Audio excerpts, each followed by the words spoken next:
Buckle up. It's time for the Champions of Cinema podcast.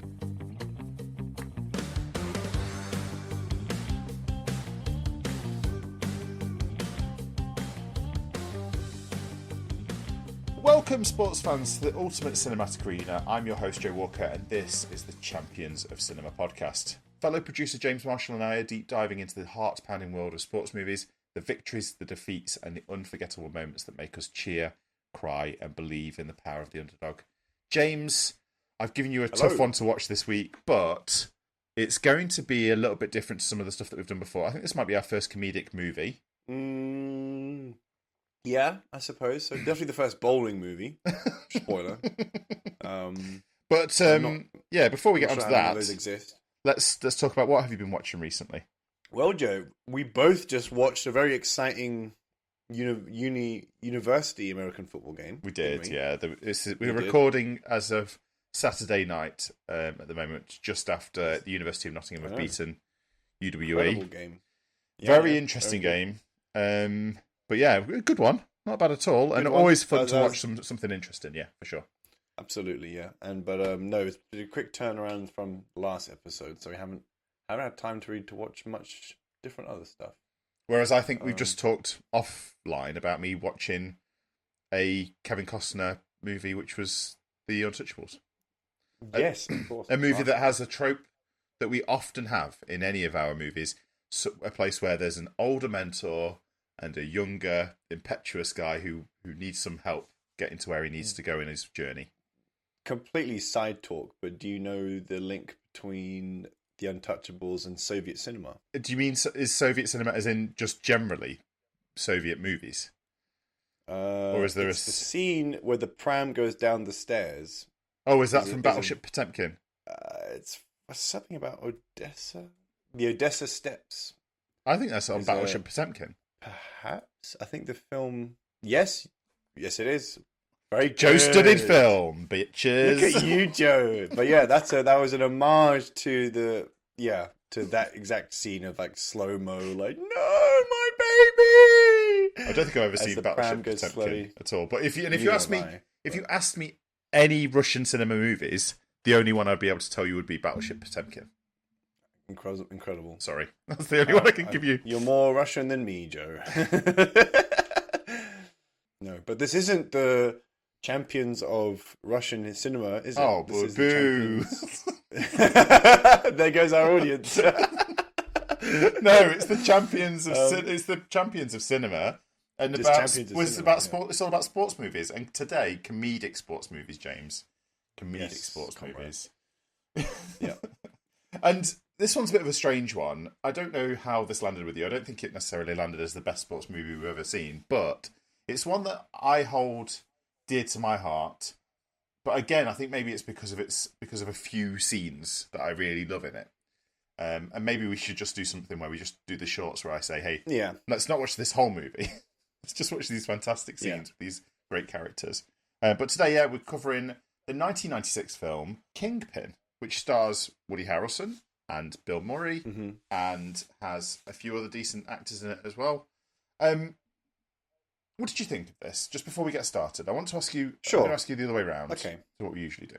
Well, I think this film, as we'll talk about later on, there's a lot of things which you would wish you hoped it would end a certain way. You thought certain characters would do other things because that's what its contemporaries would have done. Mm-hmm. You know, I feel like when you compare this film to other comedies like Dumb and Dumber and, I don't know, Trains, Planes and Automobiles and stuff, like those kind of slapsticky, funny films, like, it's a great film. But I think when you compare it to Any Given Sunday and Remember the Titans, you have these kind of like really like hard-nosed, like really gritty sports films. It's like, you know, this film can't do those things because then it would be too sort of serious and stuff. Yeah. Whereas I think this film really like, let's have a film where just like the good guys don't win.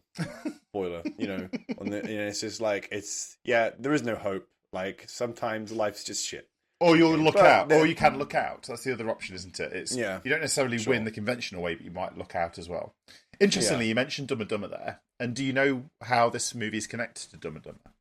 Is it the same director? Same directors, yeah. So the Farrelly brothers directed this. Sweet. And actually, this is worth us talking about a little bit. So this came out in 1996 with a budget of $25 million. And it didn't do particularly well financially at the box office. It only made $32.2 million. And so it was the worst... Which is okay, though. I mean, we've had some films that we thought were really good that made a loss. Sure. But let me just sort of lay this out for you. So this was a movie directed by the Farrelly brothers in the 90s. Other movies that were directed by the Farrelly brothers in the 90s or came out in the 90s to the year 2000. Dumb and Dumber, which came out a couple of years before this, made $250 million. So There's Something About Mary, which they directed in, I think, 1997, made $370 million. And Me, Myself and Irene, the third movie that came out in around 2000, made $150 million. So this was the worst outing for them. And they were really disappointed with how well it did in the box office. But then, apparently, when it came out on video, in 1996, 1997, it did really well on video. It had a bit of a cult following. So it sometimes goes to show that a little bit of time is needed for a movie to garner a following and garner interest. Yeah, this one doesn't necessarily hit for the Farrelly brothers like some of the others. It could very well have been maybe an actor away, I mean, obviously, like Woody Harrelson, Bill Murray, Randy Quaid, these guys are great. But I'm thinking about Claudia's first boyfriend. That's such a good point. Yeah. If that guy had been like, Depp or someone, or just someone totally just sort of like out of position. Think of like Tom Cruise in Tropic Thunder, just like what is this guy doing in this movie? Yeah. That could have meant maybe a bit more interesting, have a bit more. I think you're right. I think if you'd had a really interesting character, then it would have been very fun. But saying that, before we get into the sort of the meat of this, can you sort of tease really what's going to happen in this movie with your weekly haiku? Let's do it. A life on the lane, lost dreams in the gutter's grip, bowling fates strike out. I think that might be better than the actual movie. It's really good. Right, okay, because I just want to go through this. I really enjoy your haikus, and this one's great. Just give me the first line again. A life on the lane. Perfect, because this is a road trip movie, and it's about the bowling. Bowling. Yeah, there we go. Brilliant. Okay, give me the second line. Lost dreams in the gutter's grip. Yeah, okay. So you've got something clever about using double entendre again for the gutter. Yeah, I get it. Okay, and then of course, bowling fates strike out. Yeah, okay, just to play on words. This is one of my best ones. It is one of your best ones. I think you should be very happy with it. Well done. Okay, thank you. So we're going to talk about this movie and its 3-act plot. We're going to go through, the initial setup, conflict, and then the resolution to the movie, and the story that's within. Mm-hmm. I'm going to get started, and I'm going to talk about sort of our initial setup. Young bowling sensation Roy Munson, played by Woody Harrelson, turns professional after winning the state's championship. On the road, after a tournament win, he is approached by established pro Ernie McCracken, played by Bill Murray, to earn extra money hustling. After the hustle goes wrong, Munson is attacked and loses his bowling hand, ending his bowling career. Years later, Roy is a washed-up, bitter salesman barely scraping by. One day, he meets Ishmael Borg, an earnest Amish man with a secret love for bowling with a surprising knack for it. Sensing an opportunity, Roy convinces Ishmael to team up with him, hoping to train him to win a big bowling tournament in Reno with a huge cash prize. The duo hits the road, and despite their cultural differences and setbacks, they form an odd but genuine relationship. And along the way, they cross paths with Ernie McCracken again, who is now a successful pro bowler with an arrogant sense about him. Mm-hmm. In Reno, the group bump into Ernie McCracken, and after he insults Roy, Ishmael tries to hit him, and in the process breaks his hand. Roy will need to bowl instead to have a chance of winning the prize. Roy, together with Ishmael in support, progress through the tournament until only left with the final against Big Ern himself. Roy loses by 1 pin and heads away dejected. No friend, no girl, no money. Back home in Scranton, Roy looks to reset his life and get off the booze. Claudia, the girl that they've met along the way, returns and professes her love and tells him she has money stolen from her ex-boyfriend Stanley. Roy explains that he's already made $500,000 through endorsements by condom maker Trojan. Together, they visit Ishmael and pay off his family debts. Okay, plenty for us to get our teeth into here. But I want to start off just with Woody Harrelson, our main protagonist of the movie. Great arc happening here. So he's rise, fall, rise again. Really nicely. It gives us that wave look to the whole movie. Sure. And a bit of a quiz question for you. Okay. What is special about Woody Harrelson's father? Wow. Is his surname? What's his dad's name? So his dad giveaway. His dad's name is Charles Harrison. So nothing special about the name. It's okay. I thought maybe it's a different surname. Was he a national champion bowler by any chance? No. Okay. I don't know if you can say completely the opposite of that, but Woody Harrelson's father was a contract killer and organised crime figure that was convicted of assassinating a federal judge called John H. Woods Jr., the first federal judge to be assassinated in the 20th century. Charles Harrison went to prison for that. He did some other murders as well.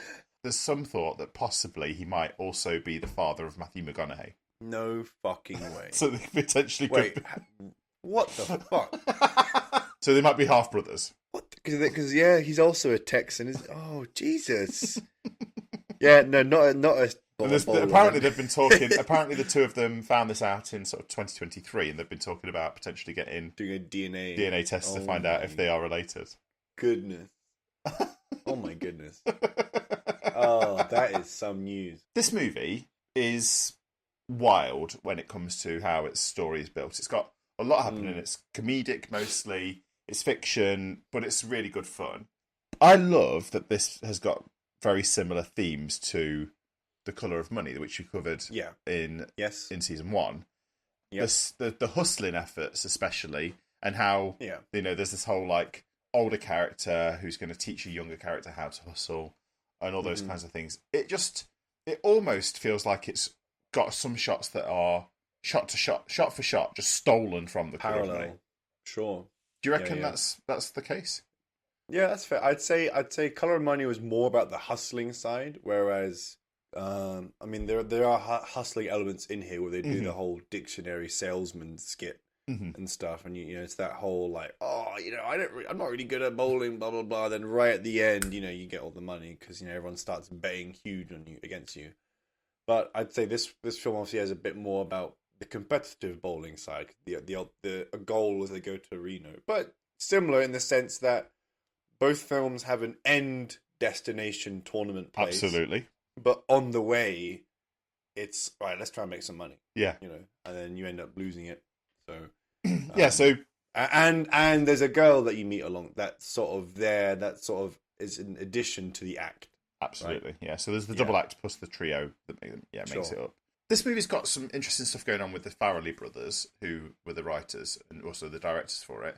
And actually, we often talk about tropes on the show, and we talk about whether or not it's a story trope or a character trope or any of those things. Yeah. This movie has Farrelly brothers director tropes, which is quite nice. Oh. So, Farrelly brothers director trope 1, road trip. Okay. Yep. Okay. Tick. All of the movies that we've talked about earlier, Dumb and Dumber, Something About Mary, Me, Myself and Irene, all contain road trips. Traumatic flashbacks are another Farrelly brothers trope. What happens in Dumb and Dumber? I don't know about Dumb and Dumber, but I know that's the only film I've seen from these two. So Me, Myself and Irene definitely does, but they have that. And then characters with disabilities. Oh well, yeah. I mean, I don't know what disabilities Jim Carrey had, but there was something there. Absolutely. Or maybe they're just a little bit more. They're a bit dim, or something along those lines. Are you saying being Amish is a disability, Joe? I'm not saying that being Amish is. I'm saying that the character, particularly his parents, send him to take care of the children when they're building the barn. So he's not involved in the actual activities. He's seen as a bit. He can't be trusted. He's a bit slower. A bit of a man-child. Yeah, exactly. Okay. That's fair. So it's No, and I think that's quite a nice thing if you get to see director tropes. Is there any director tropes that you like from other cinema that are particularly important to you? Well, I have to talk about Michael Bay from Transformers and all his tropes. I mean, we can go on hours about Michael Bay tropes. You've got patriotism, hot girls, slow-mos, Lens flare. Is that lens flare? Yes. That's also J.J. Abrams loves a bit of lens flare, doesn't he?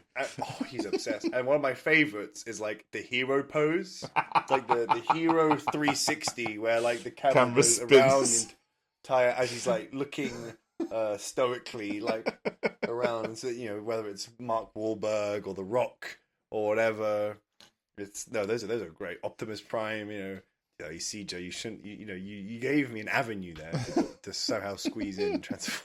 There's certain people that have styles. Like you got the Wes Anderson symmetry. Oh, that photography. When people were doing the Wes Anderson Instagram posts last year, I hope you're not. You better not be pretending you're in a Wes Anderson movie. I love those. I think they're really good. I've wanted to do many of those. Style, yeah, yeah, with that particular music. Artists have their own style. Like painters have unique styles. Like I think of you can tell when a painting's a Van Gogh painting because of his stroke work and stuff. And directors are the same. They leave their watermark in their films. That's very important. And it is important. So it's either by style or some people like to do it in their writing. So I think there's something about going on a road trip that you don't really know what's going to happen. You're kind of writing the script as you're going along with what you've got in your pockets and maybe, a little hold on and just seeing what happens. I feel like that's a very American thing. Mm-hmm. It's that sort of taking a risk idea, which I think is more American than it is European, So I think, that sort of voyage is very good for storytelling. So I can actually, it makes sense why they've got it. How much have you bowled in your life? Have you done much bowling? When I was 10, I had a bowling party. Oh. For my birthday. Okay. Yeah. Did you have bumpers up or bumpers down? Might have been up at the time. Oh my God. I was quite late to lower the bumpers and stuff. I'd love to put the bumpers up and then just slam it across the side and just go ding ding ding ding ding ding ding, ricochet off and just see what happens. I'm not a big bowler. I don't know what it is. I'm not been that good at bowling. To say. Is it the gangliness? Do you think? Thanks, Joe. Maybe if I get two strikes in a game, I'm happy with that. Put it that way. Wow. Okay. I mean, I've had plenty of games I've had no strikes. It's just okay. Yeah, I don't think about where I'm bowling. I'm just going to go down the middle. So you've got no plan of you're going to try and hit the pocket, as they refer to it. You're not going to leave any splits. This is all bowling. This is all bowling. Yeah. I'm not talking about pool. The pocket is the pocket's between the first pin and the second pin on the side. You're supposed to curl it in from a side, right? Yeah. And that's how you get the most destruction. Yeah, you're not supposed to just go straight down and hit the straight in the middle. You're supposed to hit it at an angle. Okay, well maybe I'll do that next time. Yeah, we'll see if you can develop. Saying that, do you think that the most despicable antagonist we've ever had is in this movie? Oh, yes. Oh my God. It's like, oh my goodness. We've not had a villain that I've loved, that I've hated so much. And I guess so they've done their job here. It's just like, even when he wins, he's an asshole. Like we've not come across many bad winners so far. Oh no. And this is one of them. Yeah. Like, oh my goodness, and the comb over as well. Like you hate looking at this guy with like the most. It's like with this Trump-esque like comb over. It's like, what the fuck is this? Like, oh no, he's a really good character. I think that Big Ernie McCracken's an amazing character, and I think Bill Murray plays him just perfectly. Yeah, he knew the great thing is like the adverts where he's like saying how he's supporting all these single mums and their children, and then he's clear, and it's like all the inappropriate touching that he's doing throughout the movie, which he'd be instantly cancelled these days, but in the 90s, that was seen as, he's such a great guy. He's such a good person. He's doing everything for all these people. Roy's just watching this, being like, and Roy's watching, being like, that could have been me. Like, that was Rob. I just unreal, unbelievable. I love the excess in his like attire as well. With like, he's got like the back strap. He's like the bowling Ric Flair. He's perfect. Yes, he's got like the back brace. He's got like the wrist thing, hand brace. Yeah. Like, the bowling ball that's a rose that looks like he's holding a rose out to people. Jeez. I've never seen like those like transparent resin bowling balls. They're cool though. I want one now. Just to have one. Never to use. As you get older and you watch, whether it's movies or comic book style stuff, a good villain is constructed in a way that you want to side with them. But they're always just one or two steps away. They're one or two steps further than what you think is fine. I'd also argue that sports these days is all about villains, really. Yeah. No one roots for Patrick Mahomes anymore. No one roots for Real Madrid anymore. No one, eventually, like, sure, like people like to see like young stars rise, and then eventually they want to see you fall. Interestingly, my friend, no, come down to earth, come back to earth. My friend has taken to calling the Kansas City Chiefs the Kansas City Cheats. Is what he's referring to them as now. I'm like, wow. I mean, and then that's what happens, right? Because it's like it almost seems you feel like. No, they can't be just really good. Something unfair must be happening, right? That's how it works. Yeah, people can't win just by being the best. It's impossible. Well, that's not fair. And these guys take that on. I feel like when you listen to Mahomes and like Kelsey talk, like they like being the villain. They like that the whole league's against them now, and they use that. They harness that. You know. Then they make a speech when they win the Super Bowl about how they had all that adversity and stuff. Despite, That's very true. The best team in the league, but anyway. That's a good. I'm sure this guy likes, but this guy isn't even the villain. That's the thing. Ernie McCracken isn't really a villain not in his eyes, and not to the fans. The fans love him. No, the fans love him. And only to Roy, Roy and Claudia. And a great point for that is, do you know why the fans reacted so well to Bill Murray in the movie? He tries to be humble, or he comes off like, I don't know why. No, Woody Harrelson is a terrible bowler. Okay, they actually had to do bowling in the movie for real, and Woody Harrelson's bowling was poor. When Big Ern every 15 shots are used. When Big Ern had to make the triple strike to win that game, he made the triple strike. Like, Bill Murray bowled 3 strikes in a row in the scene where his character Ernie McCracken does the same. The crowd reaction is genuine and is actually for Murray. People are just going mental because they're like, fucking Bill Murray's amazing. This is absolutely fantastic. This would have been near his peak, I suppose. When was Ghostbusters made? Late 80s. I think 88 or something, or 84. Late 80s. So the sequels and stuff would have been, a couple of them would have been out. So he would have been huge at this time. Oh, Murray was huge because he was doing things like, he did like Scrooged, and this was 2 or 3 years after Groundhog Day, which is possibly his biggest movie. All those kinds of things. But it's great. Absolutely fantastic. Sweet.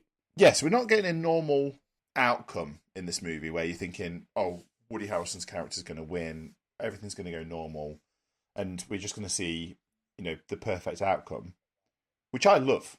That's why I like these sorts of movies. I don't want to see the winners win. We see that a lot in movies, and in good sports movies, we often don't see the winner, the hero win. Any given Sunday, they don't win. The fight, they get knocked out in the playoffs. Some of the best sports movies we've seen, some of the ones that we've seen so far, they don't win in the sense that they're meant to win. And I think that's great. Sure. Cars. McQueen didn't win. Yeah, McQueen didn't win. This isn't a hero's journey in the truest sense. It's more of a rise, fall, rise again. And I think this is actually mostly about the coach. It's mostly about the main character being Roy. Yeah. Being Roy. Is that like, sure. If we had a Rocky movie from the Mickey perspective, it could be similar to this. I like that. No, very much so. Because he's kind of a scumbag, Roy. Mm-hmm. He's always. I mean, like he orchestrated his landlord getting robbed, so he could get out, so he could then save her and then not pay rent and stuff. Mm-hmm. And ultimately, like he's not trying to get Ishmael to become a professional bowler for the love of the game. It's because he wants to make some money out of it. You know? Yes. I will split everything 50-50, blah, blah, blah. And it's like, I suppose that redemption comes later when he gives all the money from his Trojan earnings to the farm. Because that's his sort of redemption, I suppose. And it's not like he lost out too much. He still got him and Claudia end up running off into the sunset and stuff. Mm-hmm. But he's not. It's not like a. Sometimes we see someone take on a protege as a form of redemption for themselves. Like we saw how I can't make it, but I'll make him make it. Yeah. Right. We saw that last week with Hudson. Doc Hudson eventually takes on McQueen because he doesn't want McQueen to have the same bad ending that he did, Whereas this is the opportunistic mentor and a reluctant protege. I mean, similar with Color of Money, the same actor as Doc Hudson wants to make some money, sees this kid who's really good at golf. Okay, let's try and get a quick flip, Not many films have this sort of trope. The other one I could find that was like this was like School of Rock. Yeah. If you think how that film goes, Jack Black gets kicked out of his band, but still wants to win the big band competition. So what does he do? He just uses these kids basically to win the competition, And I guess it sort of blends into his way of showing these private school kids who've only grown up on classical music, like, no, like you got to look wider than that. Like you got to look at the rock and roll, man. But yeah, this isn't a very common trope, I'd say, because it always looks a bit sort of. It's not so much symbiotic as it is almost being a parasite. In a way. Yeah, it's leeching, isn't it? It's leeching. You're leeching off of somebody else's ability. But sure. Then again, I think even though we talk about that not being normal in a lot of the movies that we see, I reckon we can probably see that in many of the movies that we've watched, but they're veiled. Does that make sense? It could be veiled. I think a lot of the time it's the other way around. It's a reluctant mentor and like a protege that wants the mentorship. Okay. Let me just go through this for you. Okay. In Brian's song, the coaches there are using the players to improve. They're using the players to get better. I suppose so, but they're already there. The players, Maybe. and it's in their interest. They're in that position where they kind of need the guidance to help them stay on the team and stuff. I can give you that. Yeah, Rollerball, big bad guy. He's British using. dude. Yeah. He wants Jonathan E to do Jonathan exactly E what he tells him to do. To join the elite, basically. Yes. And rather than keep going down this path where he'll end up being a martyr, essentially, and we can keep going. The whole point of the game. We can keep going through all the movies that we've done. There is always a certain amount of usury happening, where someone is using somebody else's skills or ability to continue to make their dream happen. Okay, so Chariots, we always talk about the coach there is he eventually engages with the athlete when he decides it's probably actually going to be useful for me to do because I think I can get him to where he needs to go. The program, I need to get Joe Kane back on the field so we can get him to where he needs to go. I guess it makes a ton of sense for this relationship to happen because it's like ultimately a coach, the limiting factor of a coach's success is the player he's coaching. Because like a coach can be amazing, have the best strategies, the most experience, but if he can't deliver that on the field through the athletes aren't buying in, then it's like he's not going to be recognized as a good coach. Like, where's the evidence? I can absolutely. It's like absolutely. So there's always look at the best coaches in the NFL. What do they have to help them? It's like, oh, okay, Bill Belichick. Great coach. I only had Tom Brady for 20 years. It's like, Andy Reid, mastermind. He had Patrick Mahomes now. It's like, if anything, I think one of the things that when we think about who like the Coach of the Year awards end up going to, is the coaches which are able to overcome sort of difficulties. It'll be a coach who's got like a weaker roster, but they're able to generate above expected number of wins and stuff. Absolutely. Absolutely. Yeah. It's not just like, are you able to win it all? But those are the ones which ultimately get remembered, in the record books. Mm-hmm. So a coach-athlete relationship has that same symbiosis. That it has players that need the coach, they need the direction, they need the leadership, the mentorship to help them progress, because often they're stuck without, if they didn't have the coaching that they had, they wouldn't get to where they needed to go.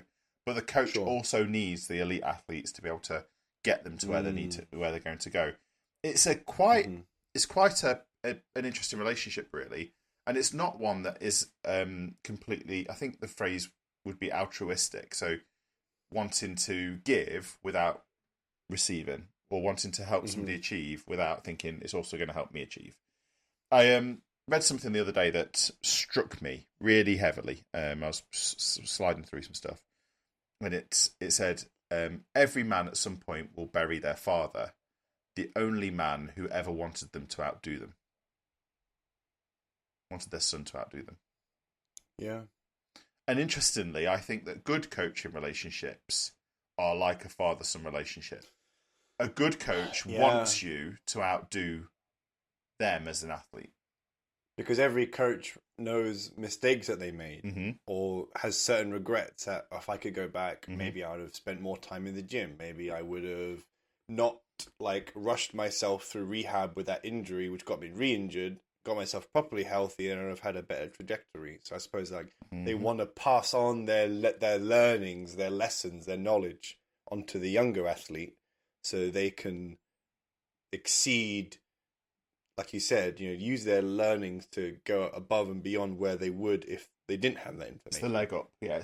It's the philosophical leg up, saying, "Hey, I'm going to give you what I didn't have, and I'm going to push you higher than I've ever." And that's the same as being and that makes sense from a father-son point of view. It's whether it's okay, I'm going to give you, my inheritance, which should help you shouldn't take you as long to get to at least where I got because I'm giving you a head start. Mm-hmm.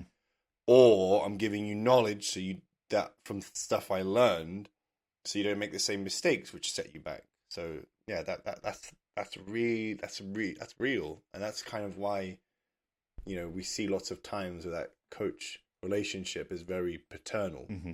That coach play relationship. I think that's why these hit us as much as they do hit us. Sure, I think they do hit us. I think it's really it's really interesting. I think the issue is with movies and sports movies is that it's less interesting to have that kind of really easy synergistic relationship. To try and sell I'm a coach, I'm looking for a player to coach. I'm a player, I need a coach. Oh, great! Let's win something. That's kind of boring. Whereas when you have a film like this, where it's I'm a coach. Or I could coach, and you're really good at bowling, so let me coach you. It's I'm Amish, so I don't really care about bowling.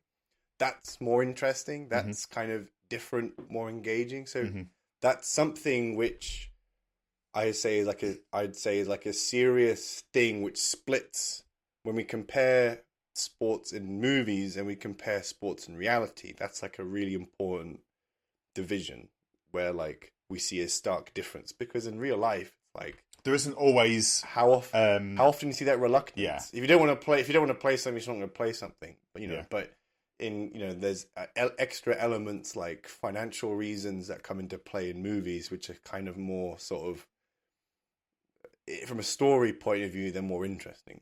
Yeah, they give you what's it's called now, but they give you the conflict. There has to be the conflict in there. It can't just be. Yeah. It can't just be. Rocky comes back to Mickey's gym and says to him, "Hey Mickey, I want to train again." And Mick goes, "Sure, Rock, go for it. Get back in here." 3 months later, all right, Rock, you've done everything right. We've stuck to a really disciplined plan. There was no problems.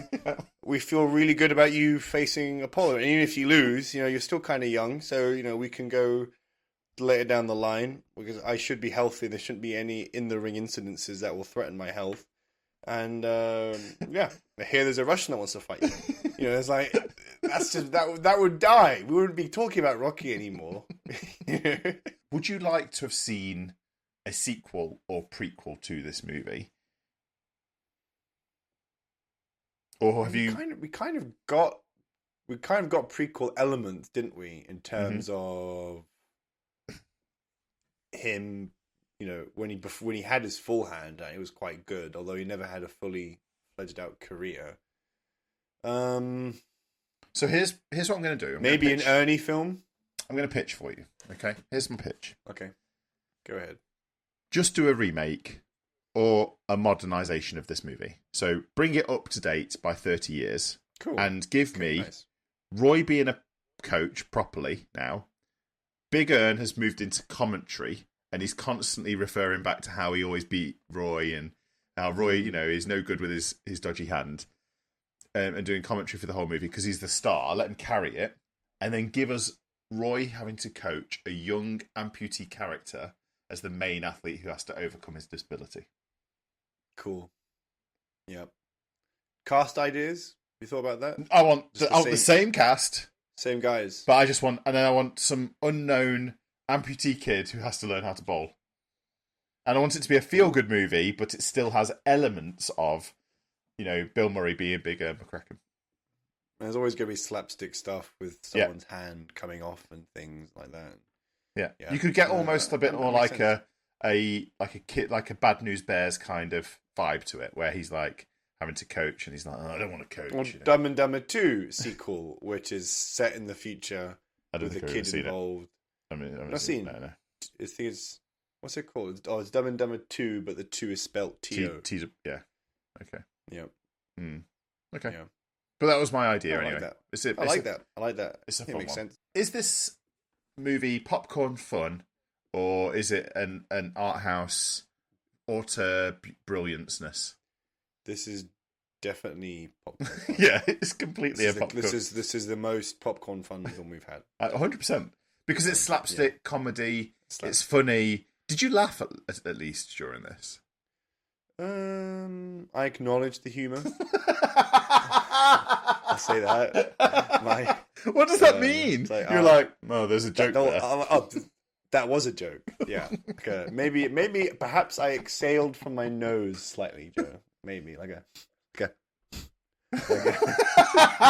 maybe there was one or two bits where I really laughed out loud, but that's because they're just so stupid. I cringed a lot of the time, like in a sort of like watching The Office kind of cringe, in like a Borat way, where you're just like you get like second, like, oh no, when Ernie like takes off his hand and throws it into the crowd. And, God, it's like fuck. This is all kinds of abuse towards disabilities and stuff. But no, it's very true. It's very true. Okay. Well, one little thing is like side note. So he can bowl with a prosthetic hand. Why? Like, how can we never try to do this after he lost it? Just throwing that out. I think he was burnt, but he got burnt by it all. Perhaps. You know. I also wonder how he was a victim of GBH in essence in a bowling alley where those guys like put his hand inside of a machine. That's definitely a horrible offence. Grievous bodily harm. Okay, got you. I think that's grievous bodily harm, or at least ABH, actual bodily harm. What he should have done, what he needed to have done, was insure his right hand. You know, like a lot of athletes do, they insure their vital body parts. That wasn't covered, I don't think, in the Vince McMahon stuff, where all of the wrestlers from the 80s got insurance and they all got paid out. A load of them did. They got insured by Lloyd's of London, yeah. Yeah, they all took out these Lloyd's of London. All the smart ones did. They took out Lloyd's of London policies, and Lloyd's of London were like, "Sure, we'll insure you." And then they all like at the same time were just like, "Yeah, I'm going to get paid out on this," and they did. They all got paid out by Lloyd's of London, which is quite interesting. Anyway, that's a good sidebar. I know that we've already discussed this a little bit offline about whether or not you enjoyed it, and you sort of just said, but was there scenes that you enjoyed? Were there things that you liked? Were there bits that you were like, oh, actually, that was quite fun, or that at least kept my attention? I'd say the thing I thought was interesting that I related to from an athlete point of view was when Roy decides to bowl again, and his reason for bowling again, because he seemed to have no interest in bowling it because he saw like, well, I can't bowl, and he kind of has that stage fright and stuff. But he chooses to bowl purely in spite of Ernie, essentially. And I feel like that is a real thing. I don't know if you can relate to it, but there are sometimes I can think of with my playing time in American football. It's like I've not maybe been fussed about playing, or maybe I've been losing interest. But then it's like reverse psychology. It's like someone saying to me that, well, you're not very good anyway, or like, well, you wouldn't. You say someone, you mean Henry Roland, wanted right? To play. Maybe Henry, maybe you, or Josh at times. It's like lots of really shitty friends I have around me. It's that kind of doubt that's put in you, and it's like that for me has been a big motivational piece. Not meaning to sound like Michael Jordan. Peer pressure is important at times. That feeling of I'm going to prove people wrong. I've never thought of it as peer pressure, but yeah, that's sort of like in spite of someone else, I'm going to do something. It's like having that as rather than just playing for the sake of playing or for my own enjoyment, playing because of someone else somehow more of a thing. Does that make sense? Yeah, it does make sense. I'm not trying to prove to myself anything. I'm trying to prove something to other people. Yeah. Which is maybe isn't a healthy thing, but it's kind of how I think a lot of people think. That's how we think of as humans. So having Roy do that was like the biggest takeout for me from like an athlete point of view. Was like, no, that's real. Like, yeah, that's not just like a plot device. Like, I can see that. I can see people do that where they're motivated by other people. That's something which I've seen a lot. 100%. Yeah, that was good. I think that, the film, it's a great comedy.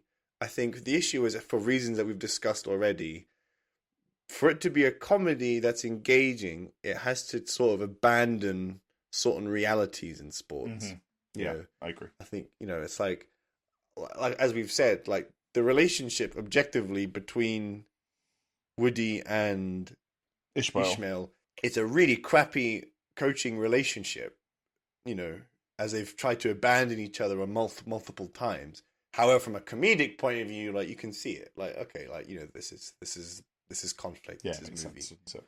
Yeah. So if I had to ask you to rate it out of our 5-point rating scale, what rating would you give it? I mean, there aren't many bowling films to compare this to. So, and for me, like, I always think of like, how does this film compare to other films of its class? So not just as a sports movie, but like whether it's films of the same sport or comedic sports movies. Yeah. Right. So, so I guess I have to maybe do it more as how does it compare to other comedic sports movies? And I think of stuff like Happy Gilmore, and I feel like, well, I guess they're both quite similar. I don't know. I can't give it a contender. I'll probably just give it a journeyman. Because I don't think it's a bad movie. It's like a low journeyman, high flash in the pan. I think it's a flash in the pan. I do. I think it's fine for us to call it a high flash in the pan. It's probably a flash in the pan. And this is the thing for me. This movie, you can enjoy the most important bits by watching 2 or 3 scenes on YouTube rather than watching the whole movie. Does that make sense? Like, you could skip out a bunch of this movie and you're not missing any of the sports part, but you could watch the showdown bit where it's the bowling at the end of the movie, and you could, you can have a laugh and really enjoy that. And you could also watch any of the flashback with Big Ern and the sugar in the gas tank and all those bits, and you can enjoy that, and that'd be quite fun. But you kind of don't need any of the bits with Ishmael. You kind of don't need the bits with any of the female character and the boyfriend. Nobody cares. So I would say I'm comfortable calling this a flash in the pan. But yeah, okay. So you're a flash in the pan. I'm a flash in the pan. I think that I would agree with that. It holds a fun place in my heart, but actually watching it back reminds me that it holds a place in my heart because I like certain elements of this movie, not that I like the whole movie. I honestly don't care about the majority of the movie. I just like certain bits of it that I think are brilliant, and they're the sports bits. They're not the non-sports bits. They are the actual sports bits. That's the thing. Yeah. So, and that's maybe why we choose them, and that's maybe why we choose them sometimes, is because we go, oh, I really remember the sports bits from this movie being excellent, and that's why we choose them. You know, when we watch Happy Gilmore in a few weeks, we'll be like, you know, are we watching this because we really enjoy the comedy of it, actually, or are we watching it because the sports is good? It might be the other way around. Ironically, it's like there's a lot of sports taking place because most of the film is Gilmore on the tour and stuff. Yeah. But like a lot of it will be like gags and things, right? It'll be, you know, it'll be like, oh, he's hit it into the lake and there's a crocodile and stuff, like whatever. Like, although that does have, it's like it's inevitable. It's like it's true. Like every sports movie will have a coach-player relationship, and even Happy Gilmore has a coach-player relationship. Or at least it will have a mentor with another one-handed person. Yeah, exactly. Okay, so I think we'll bring this one to a close. Yeah. Moving forwards, next week we'll be back with another champion of cinema, and this one, James, this one I really love, and it's even got two names. It's got the name that it was released in America with, and it's got a name that it was released in Europe with. We know it as, I think we know it as the American name, which is Ford versus Ferrari. And in Europe, it had the name Le Mans 1966. A rare American underdog story. Yeah. Ooh. Yeah, Americans against the world as being the underdog, 100%. Against the old man Ferrari. Ken Miles would say, right? Yeah. Lifted his hat up. So yes, we're going to enjoy that one next week. Hopefully you're going to join us. James, if people want to get in touch with us, where can they do that? championsofcinema@gmail.com or Instagram, TikTok, Champions of Cinema. I think that just leaves us with the opportunity to say thank you very much for listening, everybody, and safe journey on to wherever you're going. Enjoy the movies that you're watching. Enjoy the things that you like. And thank you for joining us on the journey to find the champions of cinema. James, thank you. Thank you, Joe. Goodbye. Thank you, everyone. Take care. Bye-bye.